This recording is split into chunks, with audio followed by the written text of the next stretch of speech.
வணக்கம், நான் உங்கள் சௌமியா பிரவீன்குமார். இன்றைக்கி என்னோட கிச்சனில் நம்ம என்ன ரெசிபி பார்க்க போகிறோன்னா, சக்கரவள்ளி கிழங்கு வச்சு ஒரு சூப்பரான ஸ்நாக் ஐட்டம் தான் சக்கரவள்ளி கிழங்கு கட்லட். இதுக்கு தேவையான பொருட்கள் என்னென்னு பார்க்கலாம் வாங்க.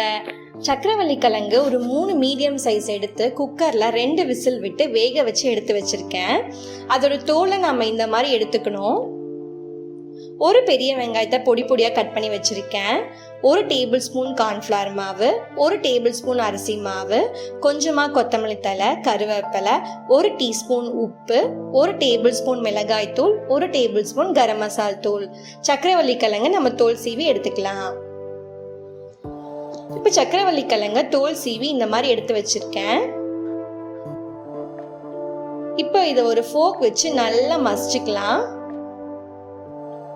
சக்கரவள்ளி கிழங்கு 2 விசிலுக்கு மேலே விட்டால் ரொம்ப குழஞ்சிரும். அப்போ தண்ணி மாதிரி இருக்கும், நமக்கு இந்த ஷேப் பிடிக்க முடியாது. அதனால் நீங்கள் 2 விசிலுக்கு மேலே விட வேண்டாம்.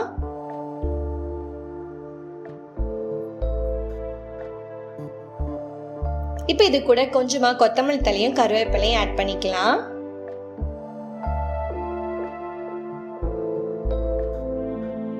ஒரு பெரிய வெங்காயம் பொடி பொடியாக கட் பண்ணி வச்சிருக்கதை ஆட் பண்ணிக்கலாம்.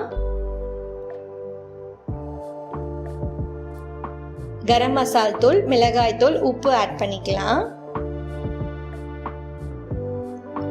இது கூடவே 1 டேபிள் ஸ்பூன் கார்ன்ஃப்ளவர் மாவு ஆட் பண்ணிக்கலாம். 1 டேபிள் ஸ்பூன் அரிசி மாவு ஆட் பண்ணிக்கலாம். இப்போ எல்லாத்தையும் நல்லா மிக்ஸ் பண்ணிக்கலாம்.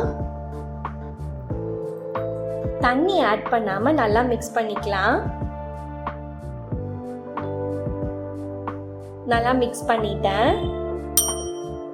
இப்போ ஒரு மீடியம் சைஸ்ல பால் ஷேப்புக்கு உருட்டிக்கலாம்.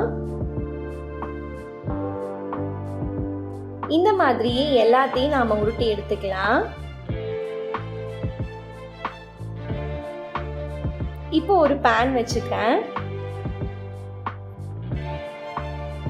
அதில் எண்ணெய் ஆட் பண்றேன். எண்ணெய் நல்லா காஞ்சதுக்கு அப்புறமா நம்ம உருட்டி வச்சிருக்க பாலை கட்லட் ஷேப்ல தட்டி இதில் போட்டு எடுத்துக்கலாம்.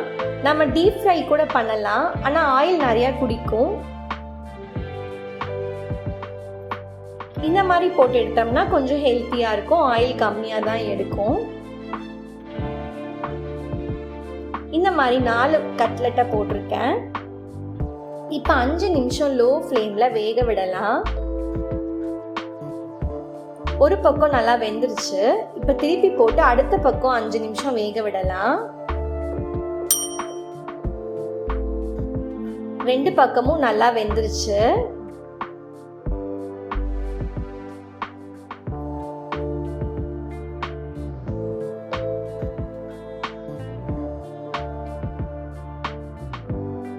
இப்போ இதை எடுத்து சர்வ் பண்ணலாம்.